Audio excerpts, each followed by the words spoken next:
He is Bill Hawkins, one of the world's foremost leadership development experts and executive coaches.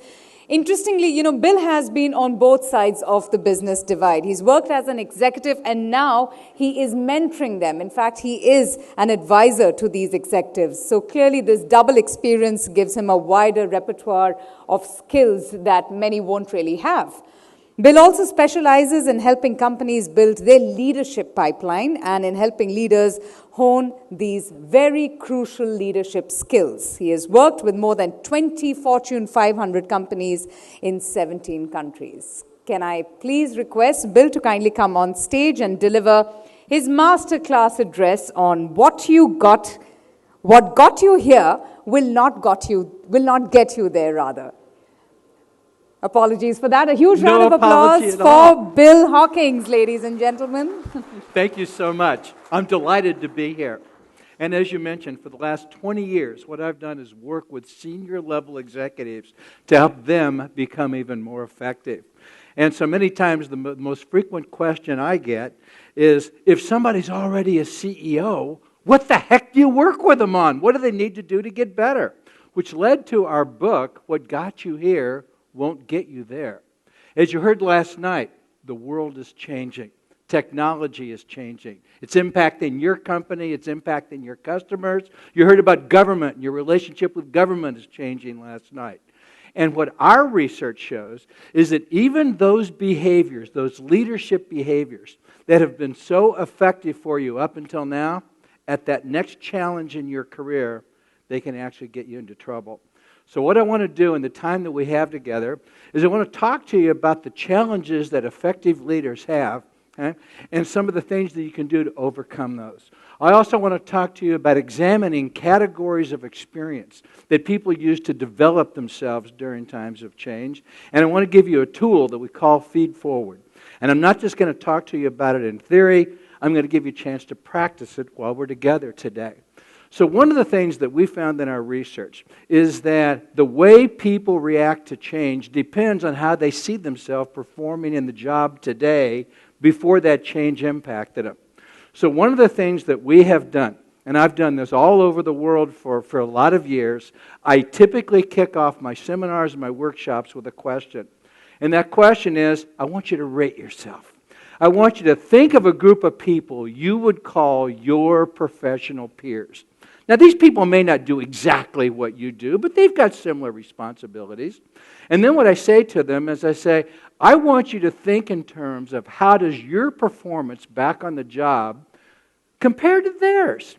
I have everyone close their eyes, and then I say, how many of you think you're in the top 2% of your peers? How many of you think you're in the top 5, the top 10, 20, 30, 50, and finally that socially acceptable category, other? How do you see yourself stacking up against your peers back on the job? And so what I want to begin today with is, we've done this with over 50,000 people. That's a pretty good database to start drawing conclusions. So what I want to do right now is draw a line down the middle of this room. Everybody on this side over here, I want you to pair up with a partner, that person next to you.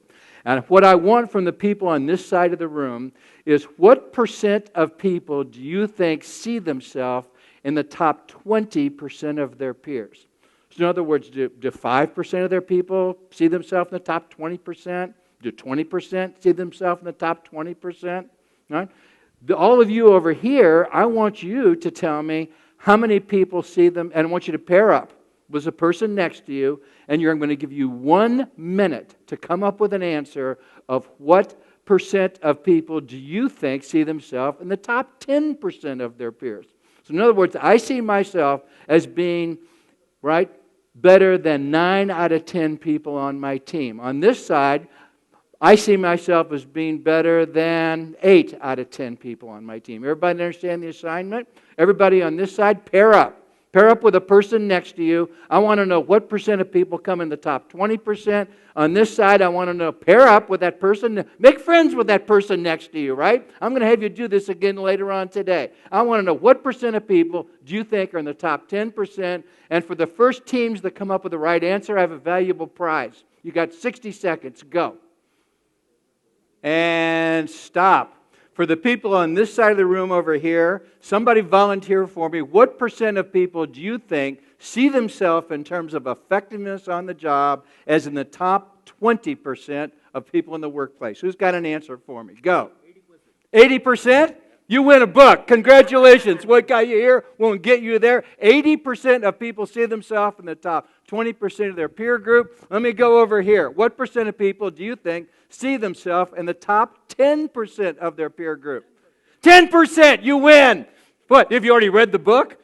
10% of the people. So that means that if you have 10 people on your team, and I shot those people up with truth serum, 5 of those 10 people honestly, genuinely believe they are in the top 1 or 2 people on your team. 50,000 people research doesn't lie. So now my question for you is that good? Or is that a problem? What do you think? It's a problem. Who said it's a problem? Why do you think that's a problem? He says it's a problem because all of us need to be a heck of a lot better in order to meet these challenges, right? But you know something else? It's also good. It's good and it's a potential problem. And you know why? There are 4 key beliefs that successful people have. And if you want to manage the change that's on your plate in 2016, you need to have these people have those beliefs. And at the same time, it can create some problems in terms of managing change back on the job. I used to be vice president of sales and marketing for a company called Boston Scientific. We made medical devices. And you know what I used to think? I used to think when I've got some major challenges that are coming down the line for me, do you know who I need to get on my team, who I need to rely on, who I need to involve? The most experienced, most successful people on my team, right? Wrong. Do you know what our research shows? The most experienced, most successful people on your team will predictably resist change the most. Right? So let's talk a little bit about the positives and the potential downsides of these successful thinking that people have. And the first one is, I have succeeded. Successful people have got this great belief in their previous success. They see themselves as winners in the game of life. Right? And what that does, and you talked about it last night, I heard about it twice by 2 speakers last night, is to tackle the changes that you have faced next year, you need people to take calculated risks. And that's exactly the type of self-confidence that these people bring to the party for you. They're going to have that self-confidence to take calculated risks back on the job. The downside is the successful people are delusional. And the more successful you are, the more delusional you are. What I mean by that is that you start thinking that you have the universal keys to success. And that the solutions that you tackled in 2004 or in 2011 are going to be identical to maybe the solutions that will work next year. Not necessarily the case. Another downside is that successful people tend to overrate their performance, a la 50% see themselves in the top 10%. And successful people tend to discount the opinions of people who don't match their definition of success. For instance, in my world, somebody wants to give me a little constructive feedback. In my world, the question I might ask you is, how many people have you coached? Have you written any books that actually got published? Give me a little bit of information about you, okay, that would tell me why I'd want to listen to your comments. And in a lot of your worlds, it's how long have you been in this business? What kind of degree do you have? Are you an engineer? Right? Successful people tend to discount the opinions of people who don't match their personal definition of success. And the more successful we are, the more difficult that becomes. Next, successful people they say, I choose to succeed. And one of the reasons why I love working with senior level successful people is they bring this sense of commitment. They bring this sense of leading with their hearts and their minds on the job. Didn't you hear that last night with your CEOs? Right? These people genuinely believed they were making a difference. Right? That I could be doing something else with some of their organization, but I want to be right here, right now, doing this because I'm making a difference. That's what I choose to believe means. Here's the downside. is that successful people have a hard time recognizing when their initiatives aren't working, and it's time to make a course correction. It is very difficult to make that course correction. And if you're looking for a takeaway from the morning, 50% of my coaching work, right, is guaranteed results. Now, the other 50% is I'm helping people, get ready for a promotion or something like that. But 50% of my coaching is you tell me what you want to get better at, and then you tell me 1 year from now who's in the position to say whether or not you got better. It's not me. I'm going to say you got better. I want to get paid. And you know something? It's not you either. It's all those people who you work with.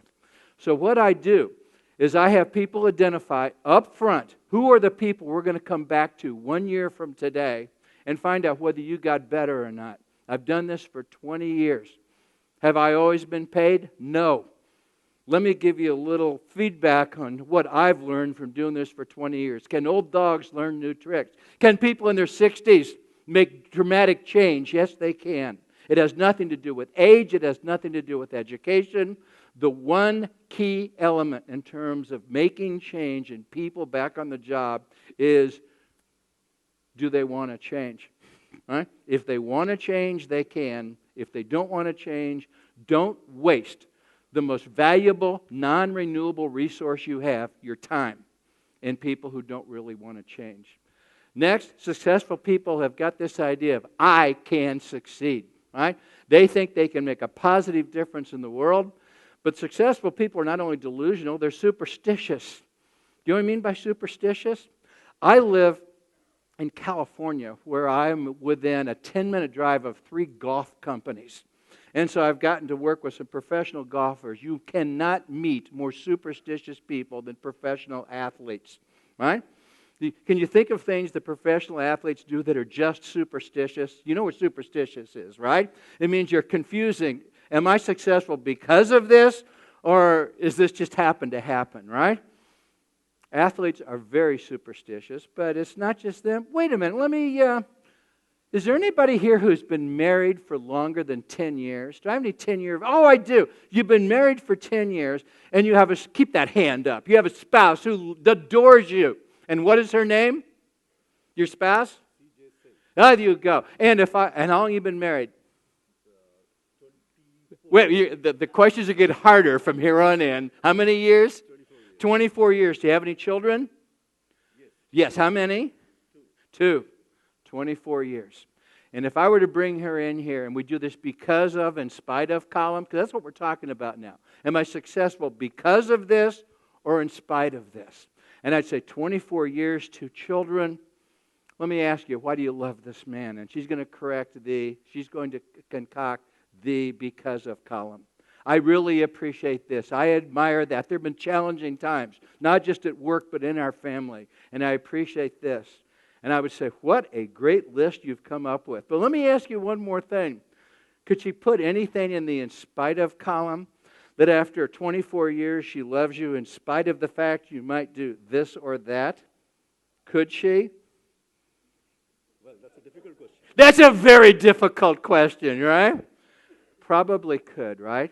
It's very easy for us to recognize that somebody could love us in spite of the fact that we do some things that just drive them crazy, right? And yet, so many times I talk to leaders at work. And in fact, let me ask a couple of you, over your entire career, don't make this too difficult, but over your entire career, how many bosses have you had in your entire career? 5. How many bosses have you had in your entire career? 3? Let me look at somebody with got a little gray hair here. Here's a win. How many bosses have you had in your entire career? 3. Not too bad. It doesn't make any difference whether you've had 13 or 3 or 5 bosses. If I were to ask you, what's the best boss you've ever had in your entire career, invariably 1 or 2 come to mind. And then if I were to ask you, put together that because of list and in spite of list, you could come up with a good list. But come to think of it, couldn't you come up with something in the in spite of list for even the best boss you've ever had? Even that best boss, there was something she or he could have done differently to be even more impactful. Now, as obvious as that seems, that is a blind spot for many of the senior level people who I coach. Let me give you a personal example. I coach the head of research and development for a pharmaceutical division of Johnson & Johnson. And when I do this coaching, what I do is I go out and I interview all the people who you work with. So in this case, it would be the senior level people in the home office, its peers, its direct reports. It would be doctors who do the clinical research with it. And then what I do is I put together an 8 or 10-page report that says this is how you're showing up at work. And what I'll typically try and do is I'll put together themes, right? And I'll say, for instance, you're seen as being very intelligent, right? And then what I'll do is I'll have quotes. Because sometimes the fact that you're very intelligent, you're quick-witted, you're a good problem solver, that can show up very differently for people in senior management versus your peers or team members versus your direct reports. So my whole starting point on coaching is to try and give you a picture of how are you showing up at work. So I did this for this person. You know, he's a great global leader. He was respected, a man of immense integrity. And then I'll do the same thing for things that you might do better or differently. And in his case, he wasn't a particularly good listener, right? In fact, sometimes one group might see you as being a pretty good listener, but maybe some other groups, maybe not so much. In his case, every single group said he's a poor listener. And in fact, one of the things that he did that just drove people crazy was in his world, he was so busy that he had even if your office was 10 steps away from his office, you wouldn't just go knock on his door and say, do you have a few minutes? You would go to his administrative assistant and you would say, can I get on his schedule? And his assistant would say, yes, Friday at 1:15. He had 15-minute increments. He would say, Friday at 1:15, that's your time. So you would go into his office at 1:15. It was an L-shaped office, a desk like this. 2 chairs over here, his computer over here. And as soon as you sat down, he would go, give it to me. People hated it. There were all kinds of quotes I had about how they found it disrespectful, they hated it. And so I went back to him and said, well, you could probably, there's a lot of things you're doing well, but I think you'd be even more effective if you worked on this listening piece. Remember the because of and in spite of column? You know what he said to me? Bill, I can see why you might have said that, but you're confused. You're confused. What you have identified as a potential negative is actually one of my greatest strengths. He says, you may not be aware of this, but I'm under tremendous pressure to come up with the next wonder drug for our organization.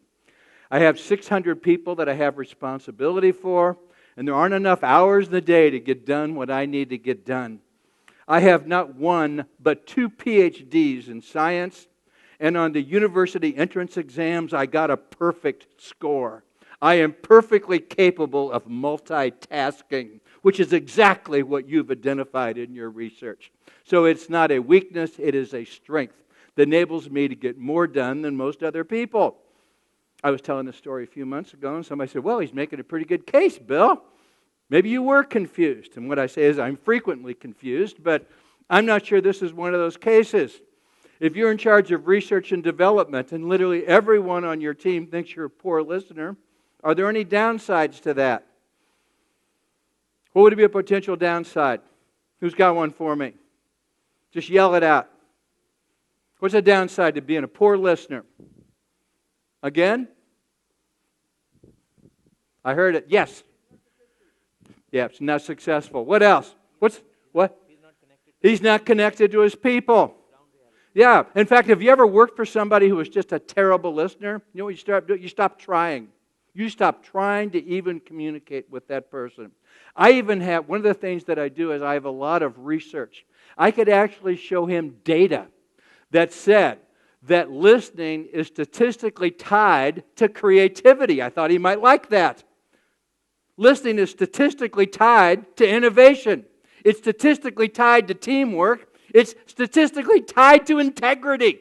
You trust people more who you think listen to you. Do you think he'd pay attention to me? No, I'm confused. Finally, I said, what do you like at home? He says, well, I'm like this at work. I'm not like this at home. I said, I don't know. Is there anybody at home? He says, my wife. He said, why don't we call? Called his wife. What do you suppose she said? He doesn't listen, right? And he had 2 teenage boys he was doing exactly the same thing with he was doing to the people at work. I was finally able to convince him that possibly this was in his in spite of column rather than his because of column. The more successful you are, I predict the more difficult it is to identify what's in your in spite of and what's in your because of column.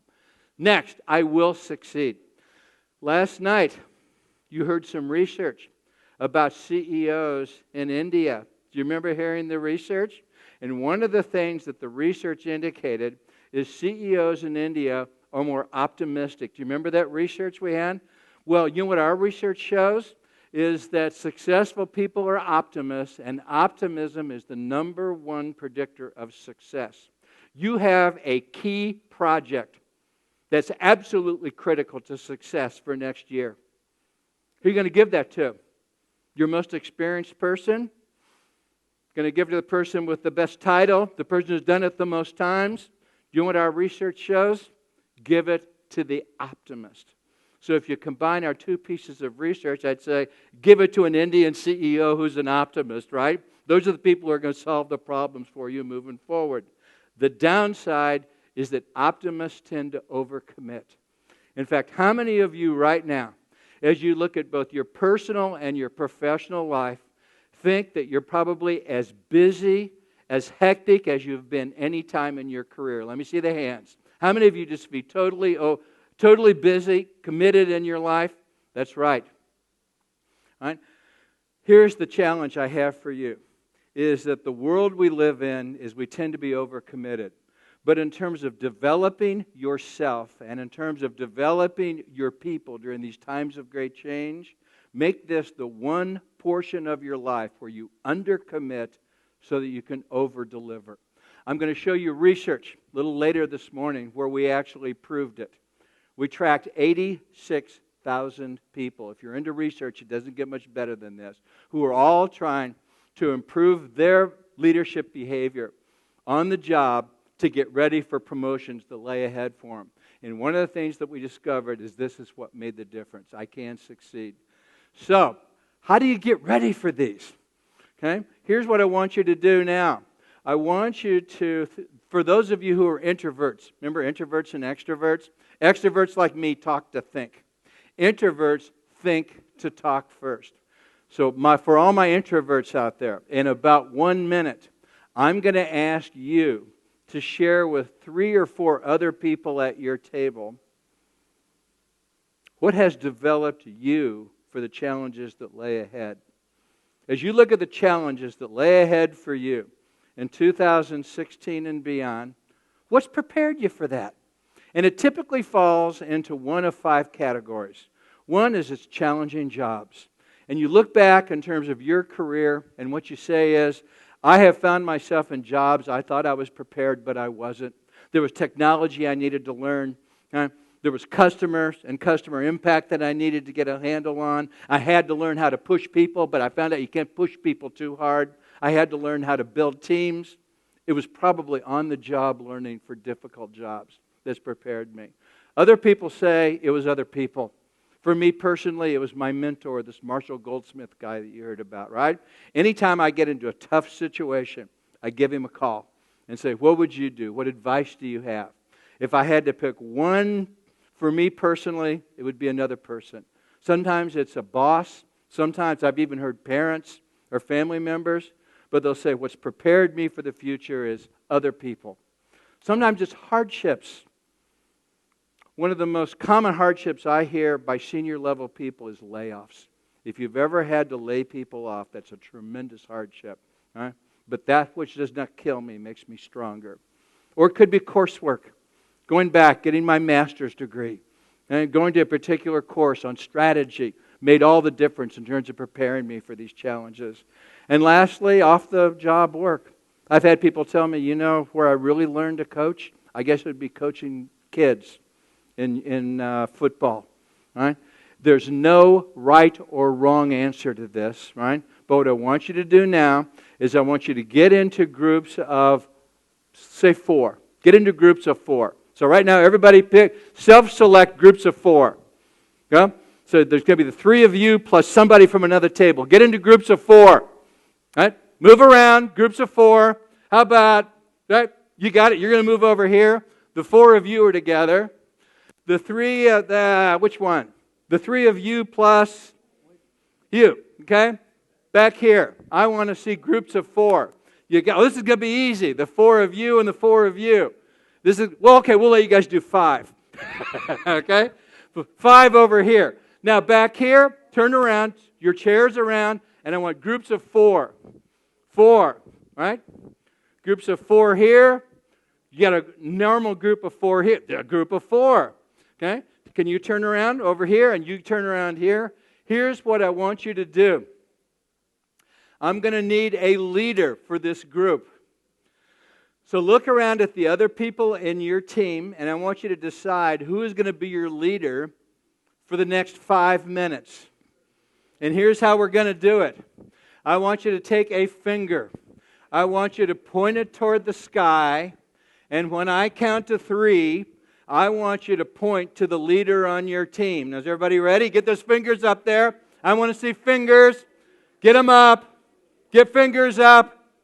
At the count of 3, point to your leader. 1, 2, 3. You got it. Who got it? You got it. Who got it over here? You got it. Who got it over here? You got it. Who got it here? You got it. Leaders. You know what you're responsible for? 2 things. 1 is somebody is going to need to start this process. Leader, you're going to start it. But just like in leadership back on the job, if you're the leader and you don't want to start this process, there's a leadership skill that you can use. And you know what it's called? Delegation. If you don't want to start this, you're going to delegate that to somebody else on the team. Your second responsibility is timekeeper. I want everybody on your team to have an opportunity to take about 1 minute of time to tell the other people in your group what has prepared them for the challenges that lie ahead.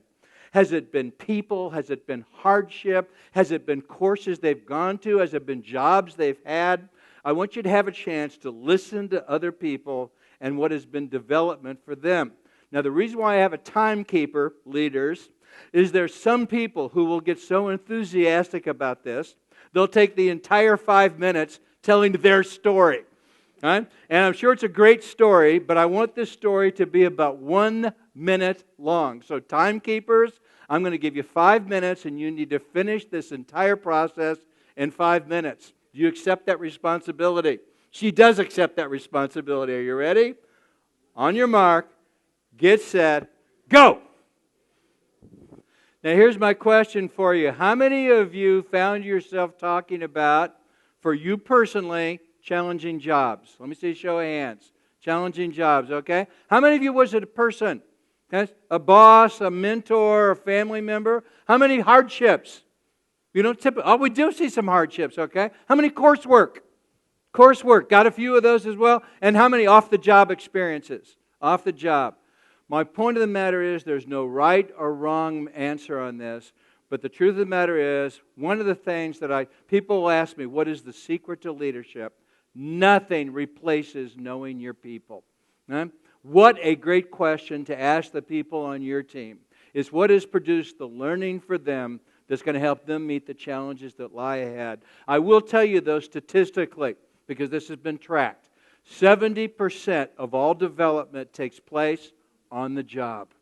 So when people tell you, I'm a high potential person, you need to grow me, you need to develop me, send me to the university, that's all wonderful, but about 70% of development is going to be the learning that takes place as they tackle the challenges on the job. And another 20% is other people, usually bosses.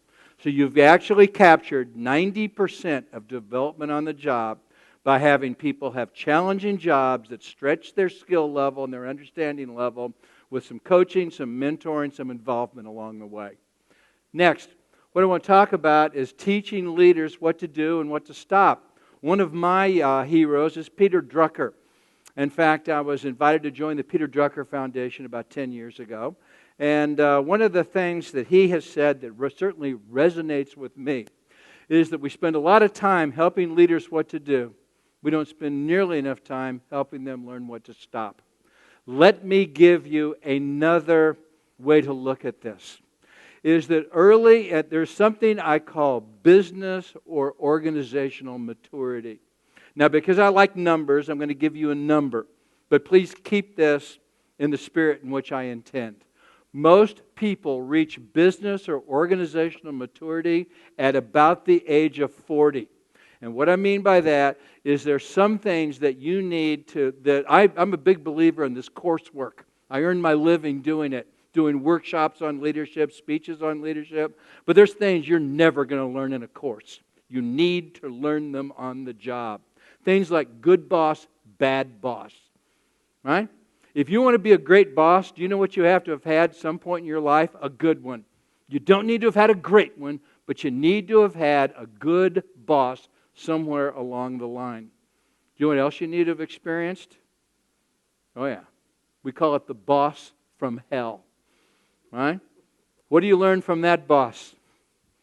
What not to do, and just as importantly, you learn about yourself, because that's stressful. Yeah? And you have to learn how to deal with that stress on the job. And if you have people working for you when you had that boss, now you've got that dilemma of how much of this do I pass on to my people? Right? I got to protect them from some of it. I can't protect them from all of it. Good boss, bad boss. I'll give you another, and that's teams. One of the things that you need to learn to do as a CEO, as a C-level person in the organization, is build effective teams. It's very difficult for you to know when to put a team, when you put a team on it, when you put an individual on it. What does an effective team look like? If you've never actually been part of a high-performance team yourself, do you know what I mean by high-performance team? People willingly making personal sacrifice for the benefit of the team. Right? You need to experience that, leaders, if you're going to start building teams back on the job yourself.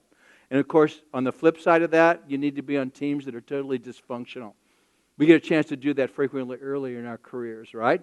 But to build onto what Peter Drucker says, early in people's careers, in their 20s and in their 30s, they're building understanding, they're building business acumen, they're building their experiences, they're learning.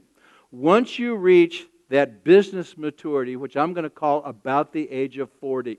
Now please, with that said, I've met people in their 50s who aren't there yet.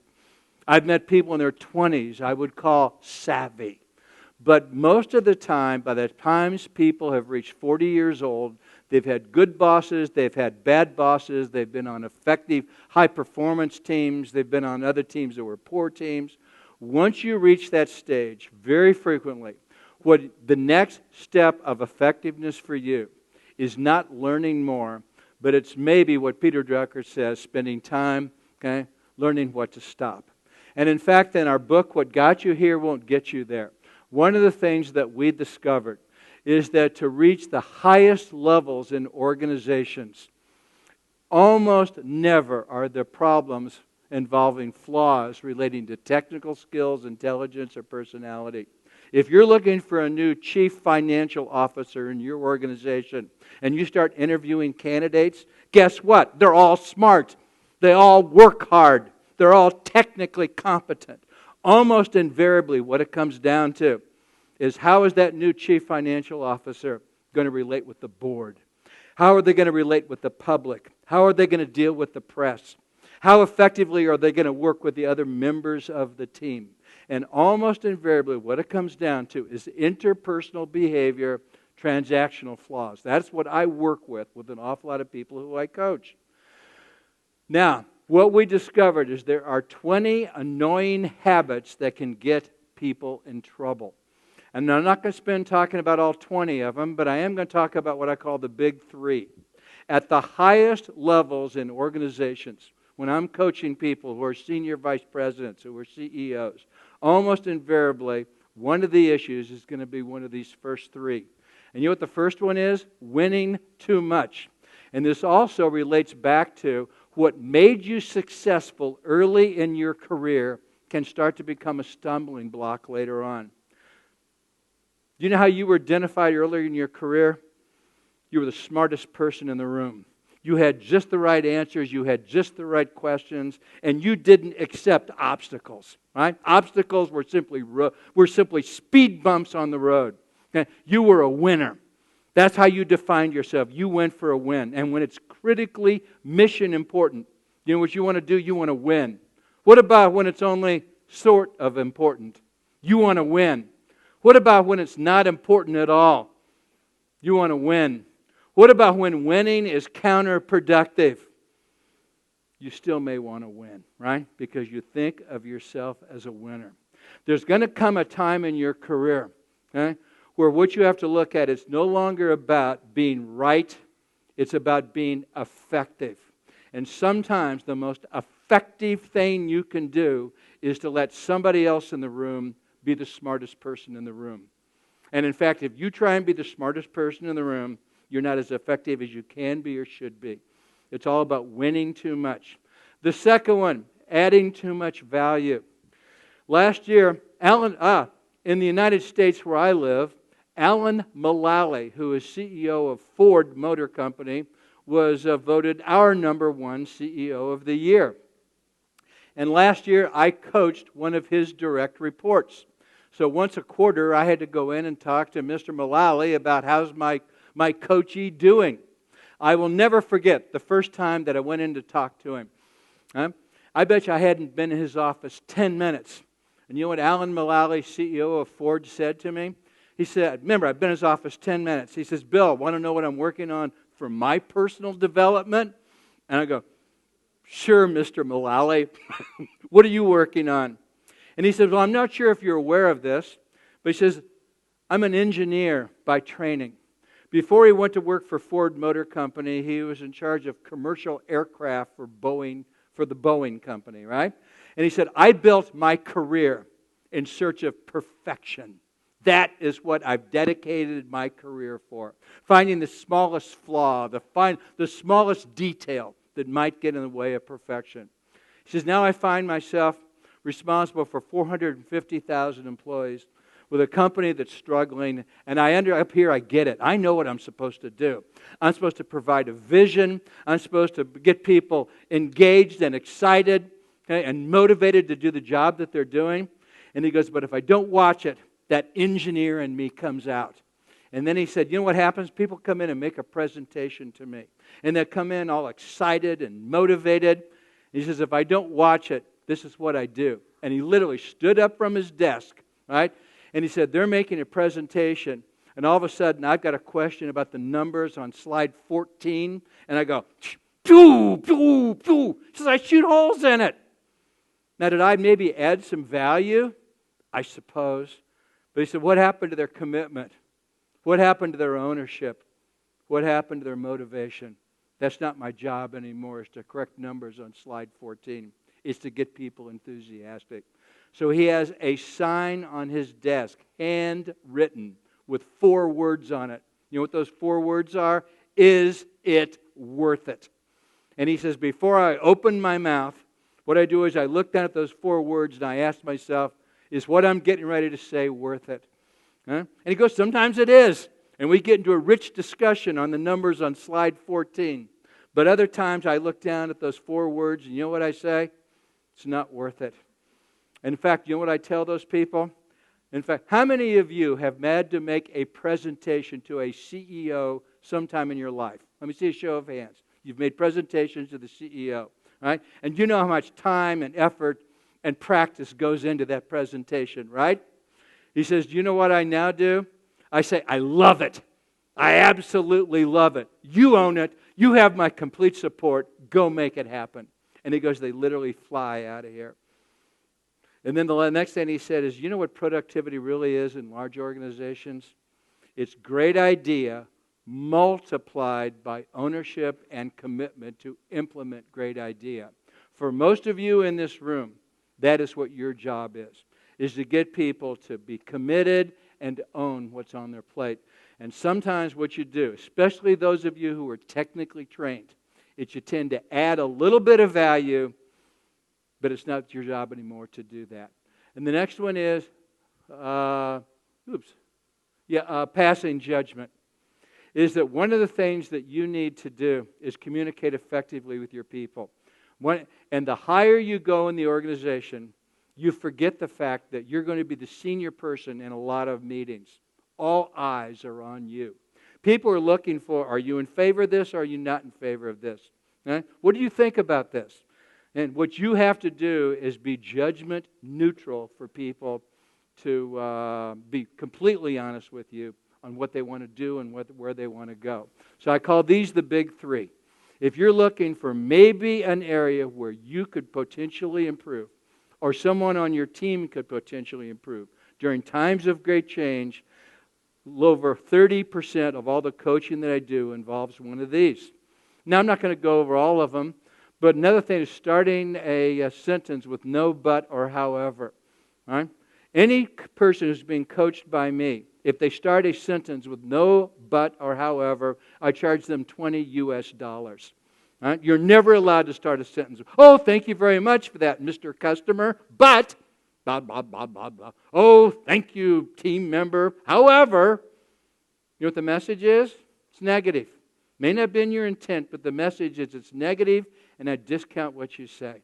I do that for the first 2 months that you and I work together. After that, I deputize all your direct reports. And you know what they do? They fine you $20 every time you use those words. Now, you're not allowed to keep the money. We put the money into a pot, and we go through a party with it. But the whole idea is that's not one of the things that you can do during times of great change. Another, negativity. Telling the world how smart you are.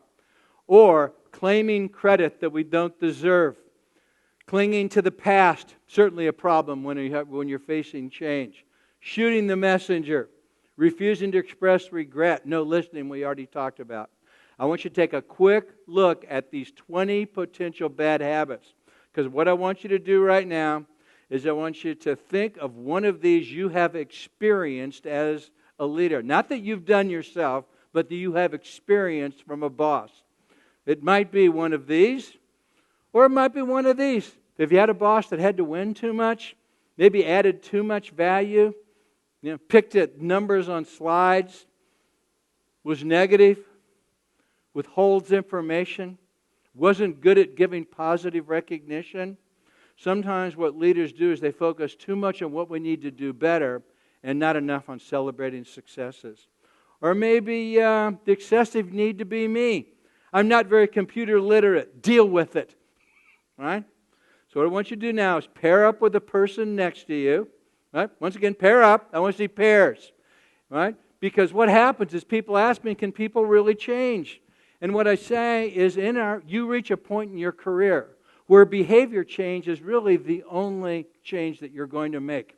For most of you, you're not going to become more technically competent in the next year or 18 months or 24 months to meet the challenges that lie ahead of you.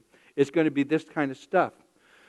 But people tend to be held back because there's something that they either haven't identified, aren't aware of, or they're aware of it and just don't care about it. So here's what I want you to do with that person that you've paired up with. I want you to share with them one of these 20 habits you have experienced. And I'm going to flash between them once we get going so you can see it, right? I want you to provide some examples for that other person. They may not have experienced the same things that you have. I want you to know, how did it impact you? And then the final question is, do you think that person was even aware of the fact that this was a problem and it was impacting motivation and commitment on their team? So does everybody understand the assignment? I want you to pair up with somebody. I want you to pick one of these that impacted you personally, provide an example, and then tell, was that person even aware of it? Are you ready? Pair up. You've got 4 minutes. Go.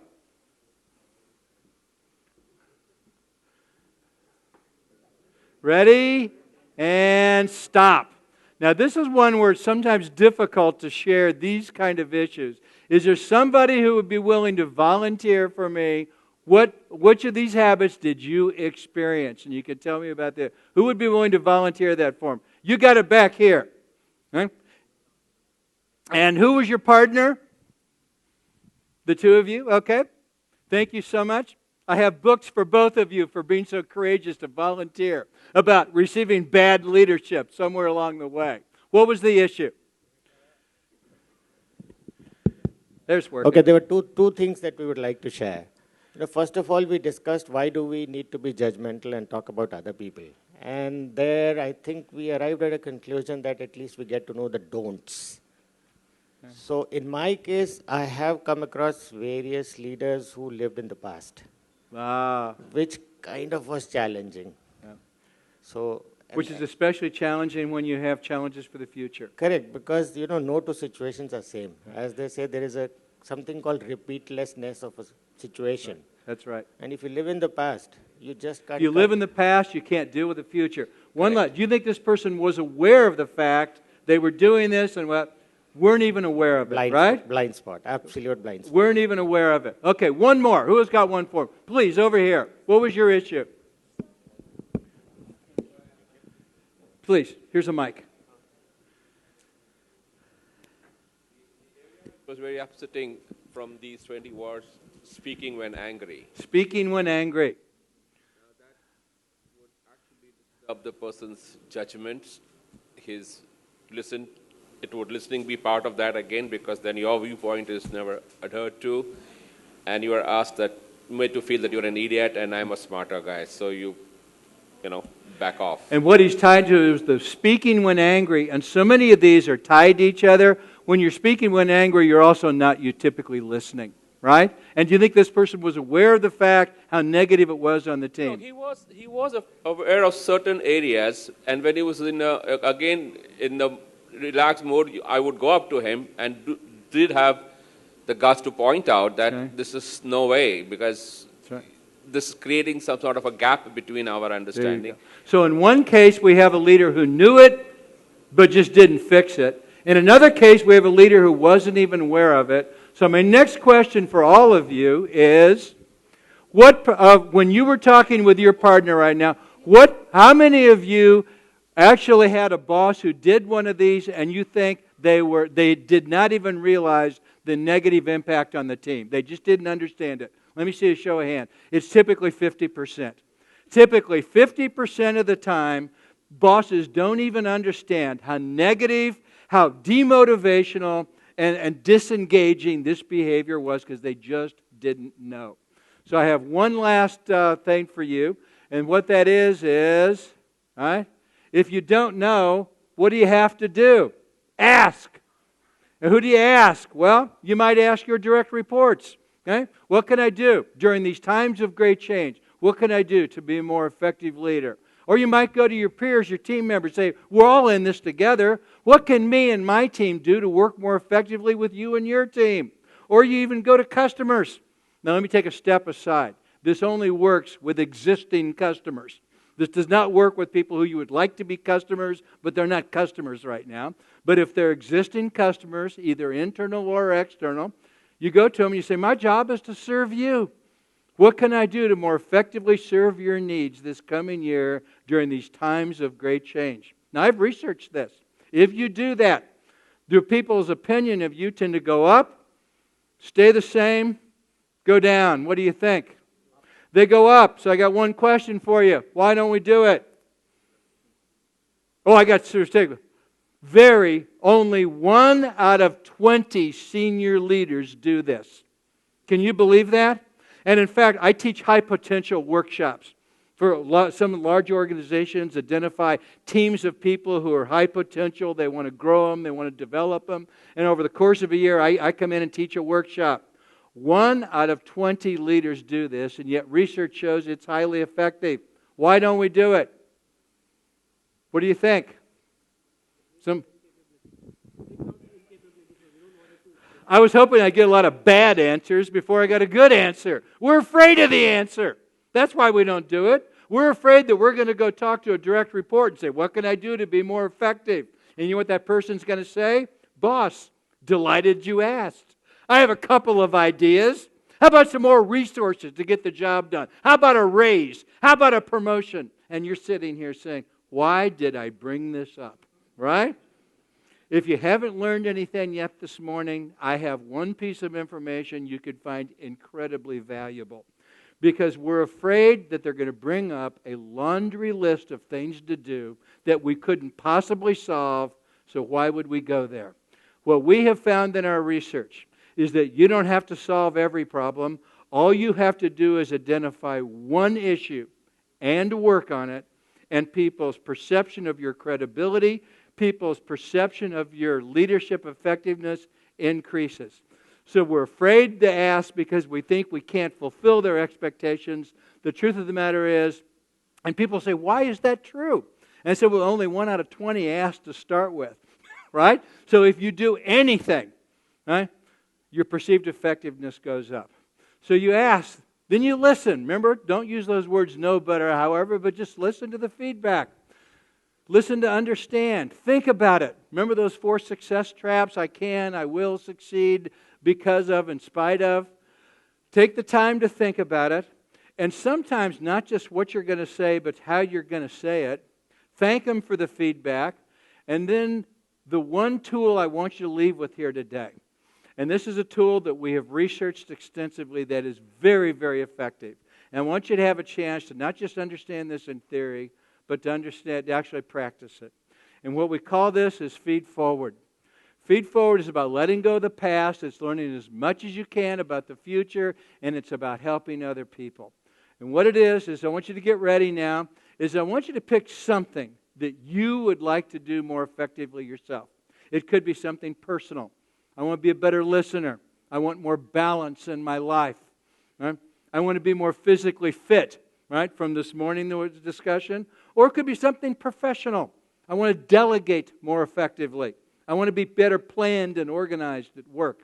I don't care what it is, but I want you to think of something that you could do to increase your personal effectiveness. And then what you're going to do is I'm going to have you talk to as many people in the room as you can, and I'm going to give you 6 minutes to do it. I'm going to have you talk to as many people in the room as you can in 6 minutes. And what you're going to do is you're going to go up to them. You're going to say, here's what I'm working on for my personal development. Right? And then they're going to give you 1 or 2 suggestions. You're going to write them down. All of you have got something to write them down. You're going to write them down, and then you're going to say thank you.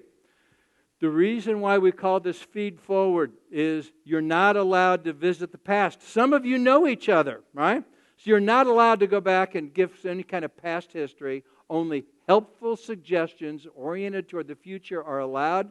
And when you get those helpful suggestions, there's only 2 words you're allowed to say. What are those 2 words? Thank you. Now I already tried that. Give me another suggestion. No, you're not allowed to say that. You're just allowed to say thank you.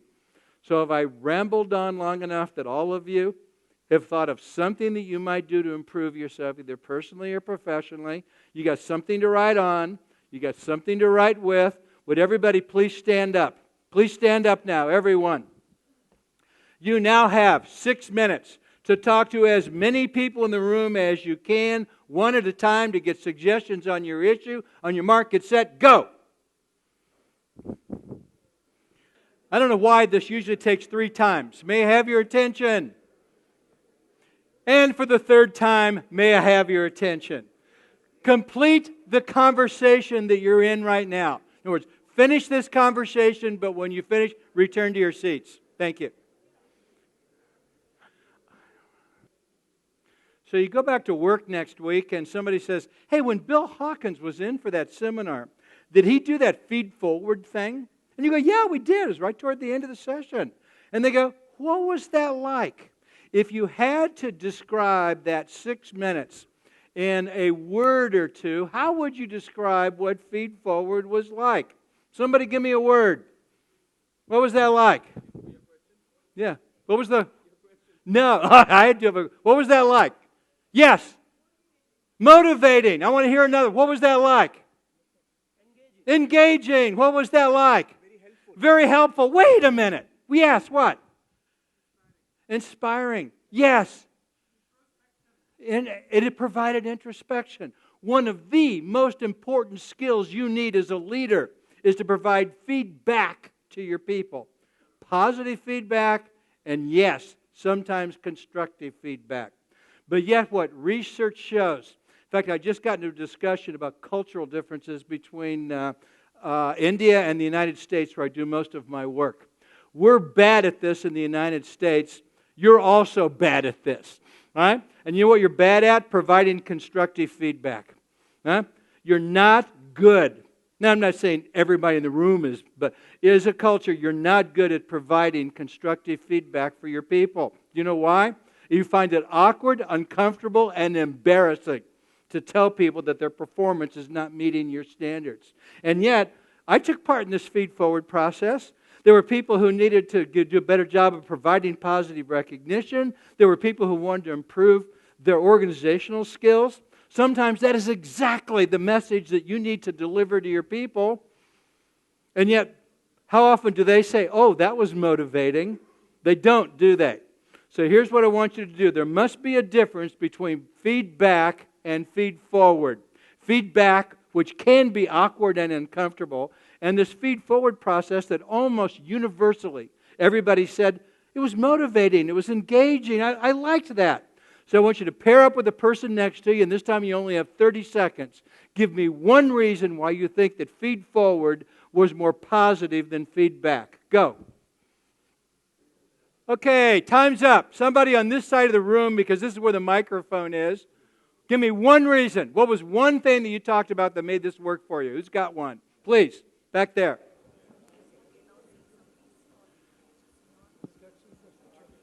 Options. It gives you options, right? That's one of the reasons that makes it positive. Over here.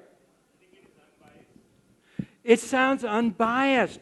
You see, so many times when you come in as the boss and you say, well, I think you need to do this, it sounds like you're judgmental.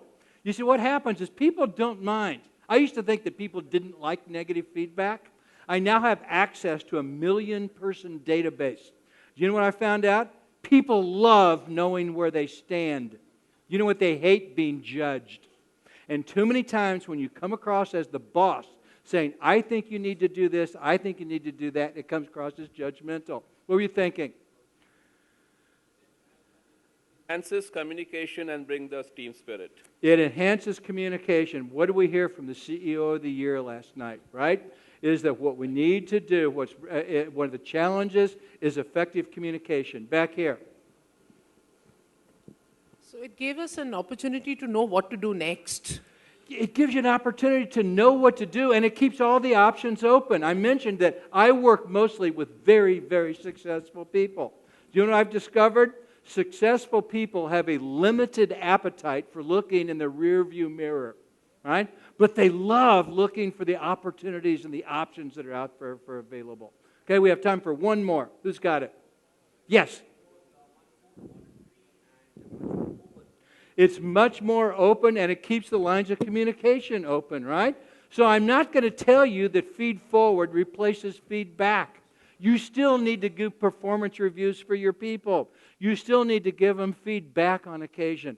But this is a wonderful tool for all of the reasons that we've talked about that is especially good for development. And let me give you one more. Somebody came to me and said, how can I be better planned than organized? And you remember what I recommended to you? I gave you a book. You know why? I'm not good at that myself. And there's going to come a time where you're going to want to develop one of the high potential, respected people on your team. And darn it, they're bad at the same stuff you're bad at. Right? Right? You can't be expert at everything. But what this feed-forward process allows you to do is go out and get good information from other people, and then as the boss, you can take that information and put it together and still be adding value as a leader. You don't have to be expert on everything. We have found this to be just an extraordinarily useful tool for development. So next, in terms of this, you do have to change. And the whole key on this is you don't have to do much, but you do have to do something. That's the whole key. What I have people who I'm coaching say is you have to do something, and the whole key to this is follow up. We have researched 86,000 people and said, what is the key to change? Huh? Is it hard skills? Is it soft skills? Are men better at it than women? And what we discovered is the one variable. If you want to track change in your organization and have we effectively managed it, It's the amount of follow-up. And you know what follow-up sounds like? Last month, I told you what I wanted to do was I wanted to be a more effective listener. How have I done in the last month? It's been 2 months. I told you I wanted to be a more effective listener. How have I done for 2 months? How long have you ever heard does it take for a realistic change to take place? You see, you can do anything for a month or two. We call it religious conversion experience. I have seen the light. I'm going to delegate more effectively. At what point has actual change taken place? How much time has expired? Somebody told me this earlier today. It's a learning point for you. How long? Yell it out. It's 9 months to 12 months. After 9 to 12 months, true change has taken place. And when have you truly changed? When they say you have or when you say you have? It's when they say you have. So what we say is, here, leadership, this is the research I promised you, right? Is that we have a mini survey where we track results. This is the 86,000 person research on a -3 to +3 scale. On the first one, the person got feedback, met with an outside coach like me, but they never went and followed up. The second one, they did a little follow-up. The third one, they did some follow-up. The fourth one, they did frequent. And finally, consistent follow-up. What we have found is if you want to track success in terms of managing change on the job, 86,000 research says you don't have to do much, you do have to do something. The key element is to stick with it and follow up over time. So in conclusion, what works, follow up. What doesn't work, program of the year. This process works at home as well as at work. Would you like to become a better mother? Would you like to become a better brother? Would you like to become a better husband? This process works exactly as well at home as it does at work, and it works all over the world. Our research on this 86,000 person research, 37% of it was outside the United States. This is not U.S. data. And finally, there is no reason that you can't have absolutely as good results as that I do work in this process. So the whole key is to determine with the change that's on your plate today, what would you like to change as a person? What would you like to change as a professional? Because in closing, what I'm going to say is you are here, you can get there, let the journey begin. Thank you so much for your time and participation. You know, I love the feed forward. It has such a positive connotation to it. So, Bill, Yes. let me, I'm going to open the floor to questions, but Oh, okay. what makes then an ideal boss? Do we have anything as an ideal boss? And what does it take to get that prized promotion? Well, two things. One is there's no such thing as an ideal boss, just as there's no such thing as an ideal mother, right? Is that wonderful mothers come in all sizes and shapes. But one of the keys is communication. Is if I had to say that there's one thing, I've got models, I've got tools, I've got research. Nothing I talked about today replaces knowing your people. Some of your people need a lot of direction. They need a lot of structure to make them feel comfortable with the changes that lie ahead of them. Others of them, if you give them too much structure, it feels like they're pinned in. It feels like they're inhibited. Okay? They find it micromanaging. So there's no one way to treat your people. The key is you got to know your people, okay? And know what works for them. Wonderful. Thank you so much. Can we take some questions, please? Love to take some questions. Yes, we have Please. a gentleman there. Or... There was close. The microphone was closer over here. You're in the on-deck circle. No, we have Go. enough time. We have time for a lot of questions. The question is on your slide 14, sir. You know, you said that you should, as a boss, not look at the spelling mistakes or the numbers in slide 14, but give them the direction. Many times we have faced a situation where there is no slide 14. I'm sorry, say that again? Many times you come in a situation where there's no slide 14. Which, what I mean to say is the work has not been done to the extent to which you as a boss That's right. expect the team to be in. That's right. At that point in time, you have to roll up your sleeves and instead of pointing out And if problems, you'll note, yeah, everybody said what he said. So like, you know, I'm saying like, don't get too picky with your people. Don't pick on spelling mistakes. But sometimes that might be critical. Is that if this information is going to a customer, you don't want something going to a customer that has grammatical errors, that has mistakes. So the judgment call you have to make as a leader is when am I adding the right amount of value and when am I adding too much value? When am I just showing how smart I am and correcting a spelling mistake that really doesn't matter? And when am I correcting one that does matter? So again, there's no right or wrong, but for especially technical, how many of you are engineers? Engineers. Especially for technically trained people, you tend to err on the side of being too critical, not too nice. Right? That's what I'm talking about. Thanks. Actually, you were next. Yeah, so please. See, sometimes you know that your boss has some, those negative and annoying habits. Yeah, one of those 20 annoying habits, right? But, in the work environment, it becomes very difficult to point it out to him. Yes. That you have, boss, these are annoying habits with you, you better change. That's not possible. Right. No, in such kind of a situation, what needs to be done so that he gets to know about it? Yeah, that's one of the difficult situations is most of us have not had positive experiences trying to explain to a boss that they have flaws, right? In fact, the higher you go in most organizations, the less critical feedback that bosses do get. And yet, they sit with me and they tell me, I want to know where I stand. I want to know what people are frustrated about. I want to know what I can do to get people more engaged and more committed. So on one side, we've got that. But on the other side, there are too many bosses out there that shoot the messenger. Right? So the question was, how do you communicate that information? Very carefully. Microphone back here. What is the most important resource in a company? I'm sorry, again? Most important resource. Most important? Resource. In a company. In a company? Well, I was thinking people. It depends on the organization. In high-tech companies, sometimes everybody says people are our most important resource. In some of your high-tech companies, it's a push in terms of other things are equally important. But in most of your organizations, your people are the only competitive advantage you have. And I've got something for employees. Treat your employees as you wish to treat your customers. I'm sorry, future... Treat your employees. Oh, like customers? As you wish to treat your customers. Yeah, yeah. Treat your employees as you would treat customers, and they will treat your customers the way that they need to be treated. Where's my book? Yes. My book. Oh, okay. You got one coming. Okay, I'll tell you. Thank you very much for your really inspiring talk. My name is Marion. I like you already. Oh, thank you very much. Wow. We come back to that later. During the feed forward assignment, I had a very nice question, I think.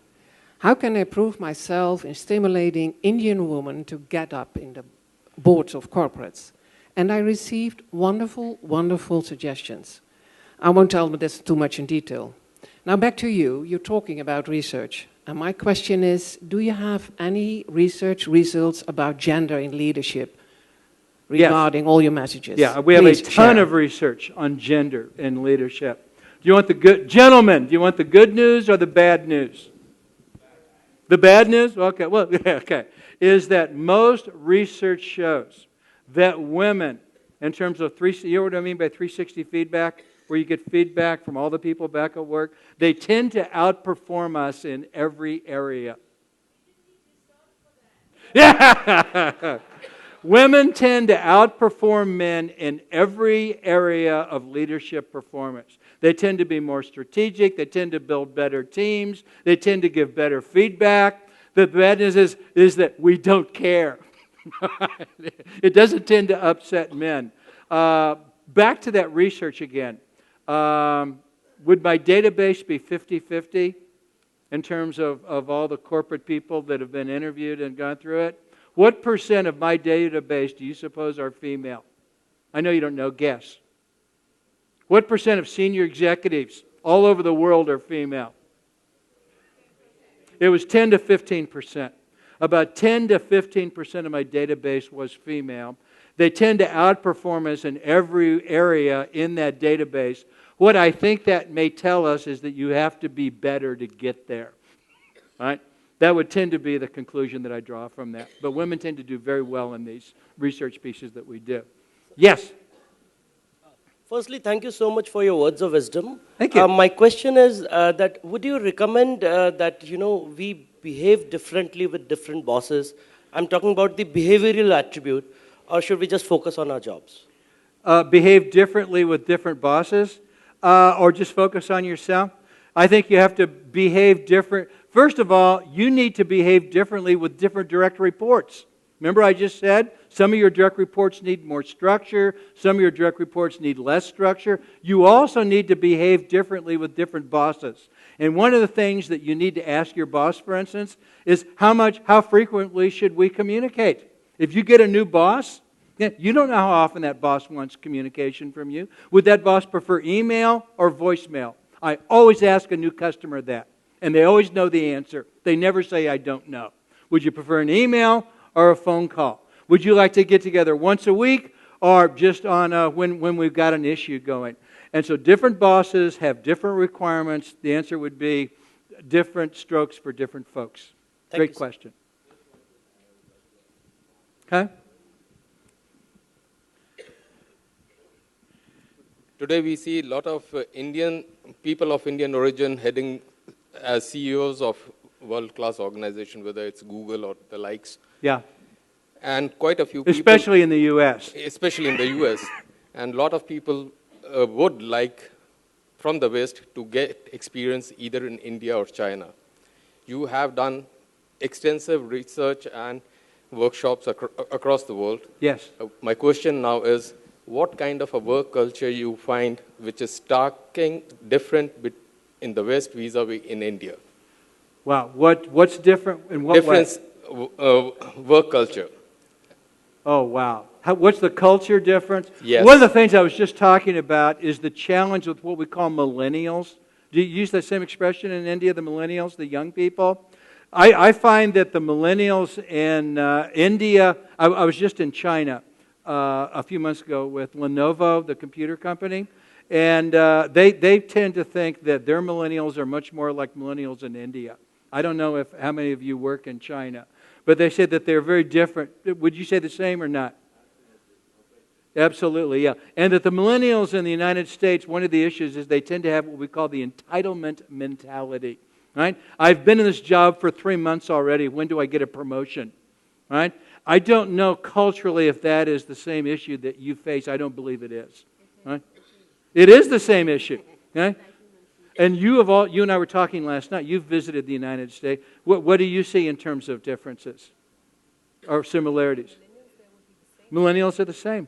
Millennials are the same. Yeah.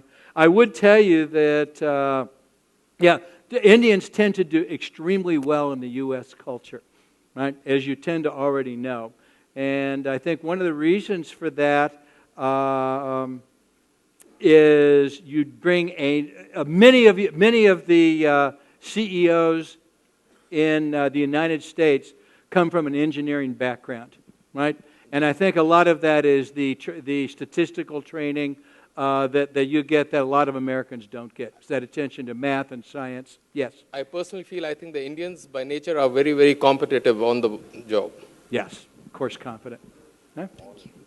Yeah, let's go to this other side of the room. Please.